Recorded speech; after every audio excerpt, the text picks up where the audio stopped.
জানি হানি, তুমি আমাকে কতটা ভালোবাসো। আমি তো তোমাকে শুধু জাস্ট পরীক্ষা করছিলাম। আমিও তোমাকে অনেক ভালোবাসি। আমিও তোমাকে ছাড়া থাকতে পারবো না।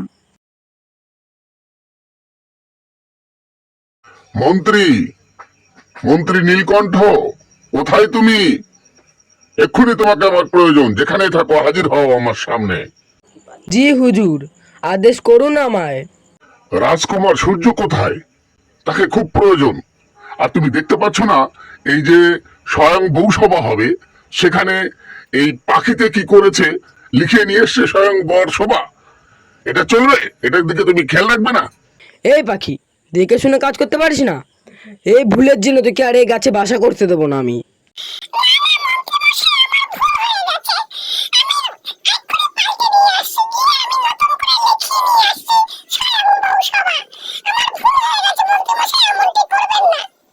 রাজকুমার সূর্য কোথায় গেল? তাকে যে খুব প্রয়োজন। তার স্বয়ং বৌসভা হতে চলেছে, আর সে যদি এইভাবে ঘুরে বেড়ায় তাহলে তো মুশকিল। রাজামশাই, অপরাধ নেবেন না। আপনার ছেলে সূর্য সে গোলাপ সুন্দরী পিছে ঘুরে বেড়াচ্ছে। বলো কি মন্ত্রী, আমার ছেলে সূর্য গোলাপ সুন্দরীর পিছনে ঘুরে বেড়াচ্ছে?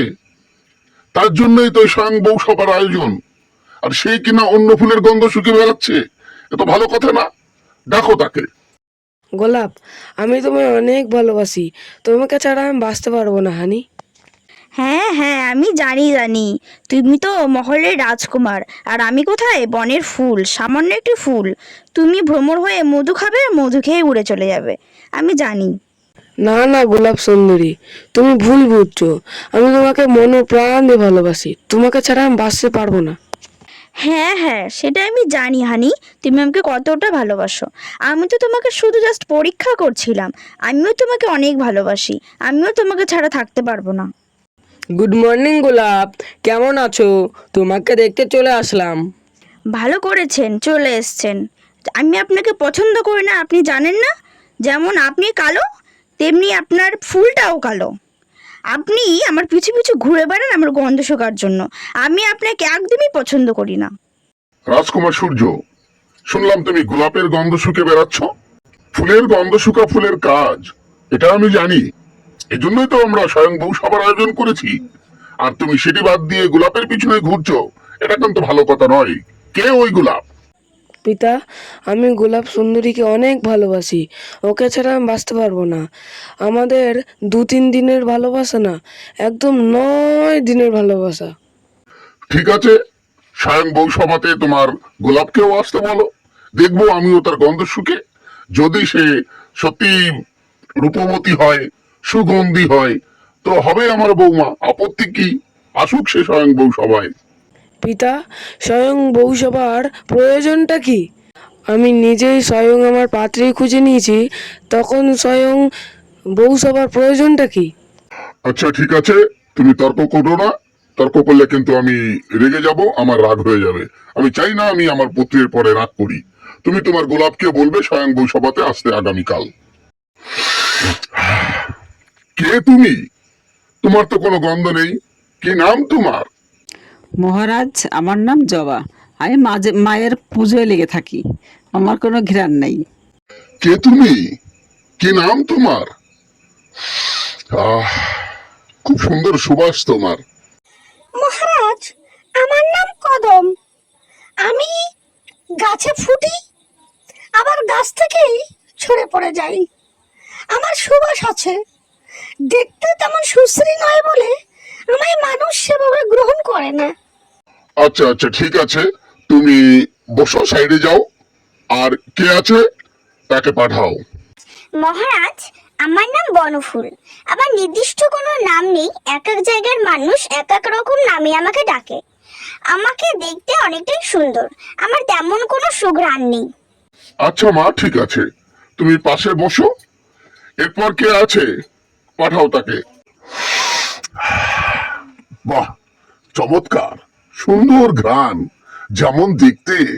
পিতা, এই তো গোলাপ, একেই তো আমি ভালোবাসি। মহারাজ, আমি সেই গোলাপ যাকে আপনার পুত্র ভালোবেসেছে। আমার রূপ, যৌবন, ঘ্রাণ সব কিছুই ভালো, সব কিছুই সুন্দর। সবাই আমাকে গ্রহণ করে। আমাকে দেখে আপনার ছেলে মুগ্ধ হয়েছে। আমিও আপনার ছেলেকে অনেক ভালোবাসি। আরে থামো থামো, তোমার থেকে আরো ভালো ফুল আছে। আহ, খুব সুন্দর গান। কে তুমি? কি নাম তোমার? যেমন দেখতে তেমন ঘ্রাণ, মন আমার হরণ করে নিয়েছো তুমি। মহারাজ, আমি লিলি। আমাকে যেমন দেখতে, আমার সুঘ্রাণও তেমন। সবাই আমাকে পছন্দ করে। আর কোনো কন্যা আছে কি সবাই?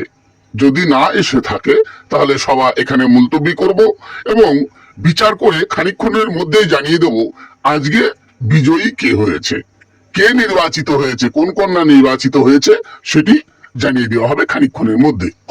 মহারাজ, আর কোনো কন্যা নেই?